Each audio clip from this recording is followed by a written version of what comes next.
Welcome to Lisachrist Kitchen. This is another day.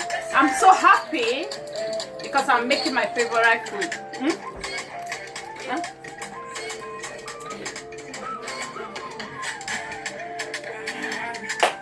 Alright, okay guys. Welcome to Lisachrist Kitchen.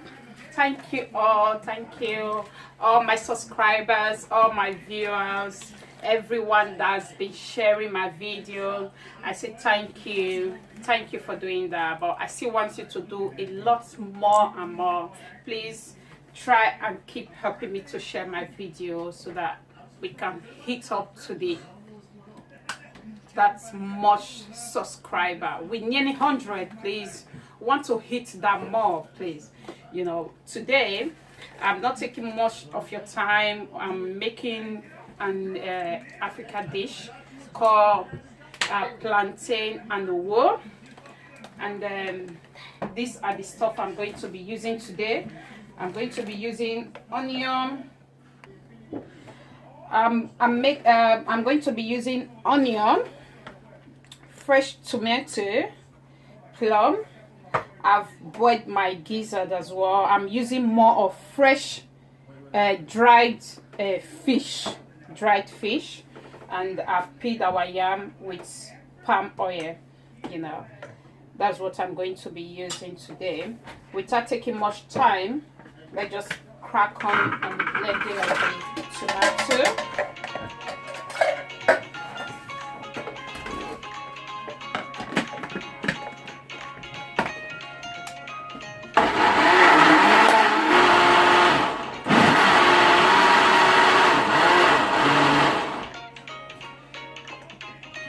Then I put it straight in the pot. Pour it straight in. I've got a bit of stock inside already. Is the gizzard stock. That was in the gizzard. There was a lot of onion when I was blending with the tomatoes as well. That is how I normally mix mine. I let the onion be a bit more than the tomato, you know. Then now I'm putting the gizzard.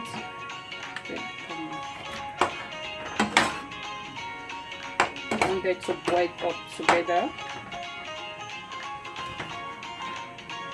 I'll also put my fish now as well, because it's dried.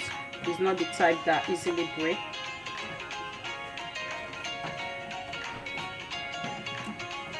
Then I'm going to put half Maggi cube, just half, because I'm using potage, because potage got a lot of salt in it, you know.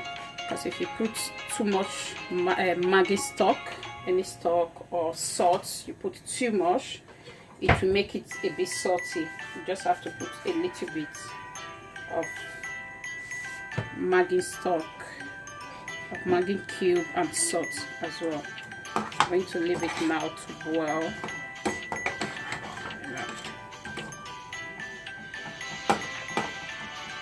Then we go straight to the yam.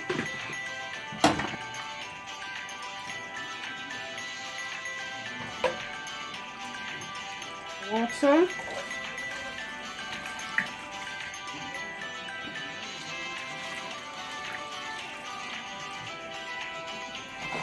Now I put the yam.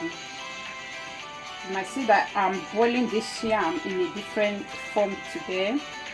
When you do it like this as well, it makes the yam a bit softer than when you boil the water first before putting the yam.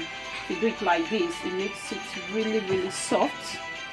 And if you do it the other way around, I don't know if you know more about the red yam. The level I put my water.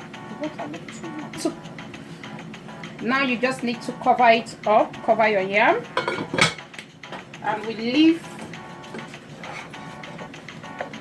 our tomatoes to steam up, you know, to really cook properly before we put our potage, you know. Yeah, now you put your dry pepper as well. Put my powder pepper. Don't let's forget to put your hot pepper if you have a dry one that we put when we are blending yours. Still leaving it to steam. So to cook, you need to cook very well. At this time I need to put the dry fish, the sensible dry fish. They are all dry, but this one is more sensible. So clean it up.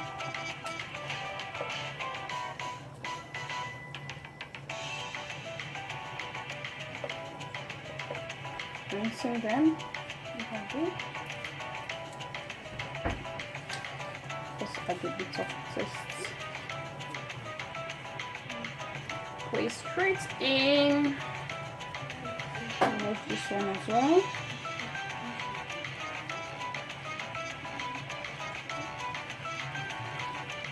Put it in.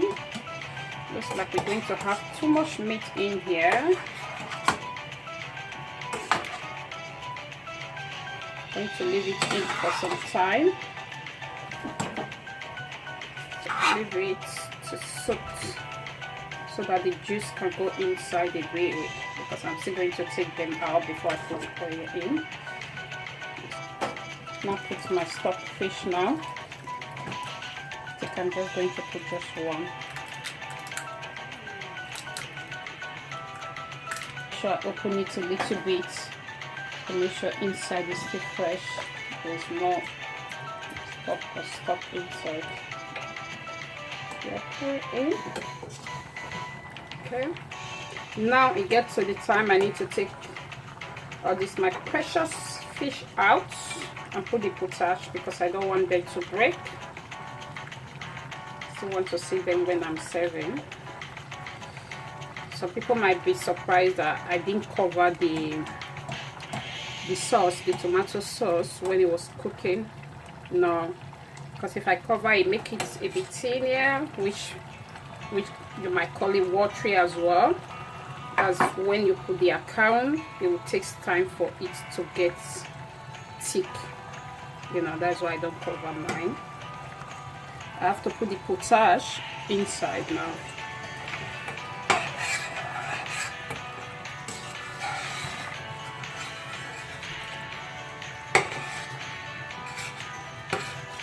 Leave the potage for a few minutes, okay, so that it will get melt everywhere before I start putting the oils on it. You put the potage, you taste it now. If it's not that salty, it tastes nice, it's okay. But if you need a little bit of salt or seasoning, then you can add at this time. Just a little bit of seasoning. Then we now have to start adding. Let's start putting oil. If you are lucky, just because of where we are, if you get good oil, it will come out well. And see, it is coming out. I don't always keep mine to get cold, just like as some people do. No, at least that's how I've been taught. I have to put it straight, put oil straight on, you know, my meat gradually, which is fish. I actually use fish gradually. Mix it up. You can see I came out fine. If you like what I'm doing now, what are you still waiting for, guys? What are you waiting for? Can you kindly subscribe to that Lisachrist channel, please? Can you kindly subscribe? You know, subscribe quickly, don't waste time. Can you see how it's coming out? Oh, I don't want this small fish to break. It's ready to go. You don't need to wait for it to cool down or cool down, just like some people do. No, I don't do that. my first start to finish straight away. That's it. Let's go for the yam now. Yam is ready. Our yam looks ready. It's ready. Let me get the probe. Probe it. If you have probe as well, it's easy way for you to know if it's ready. Yeah. You see it's ready. 92.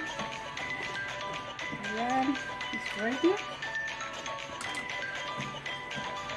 Welcome to Lisachrist Kitchen. Welcome to Lisachrist Kitchen.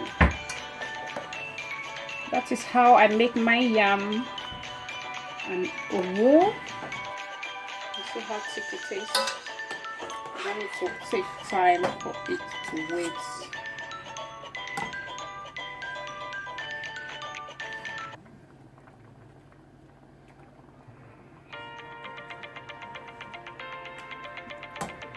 See how it looks.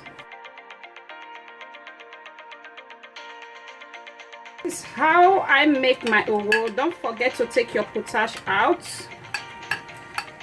so that someone will chew it at the end of the day. Take it out.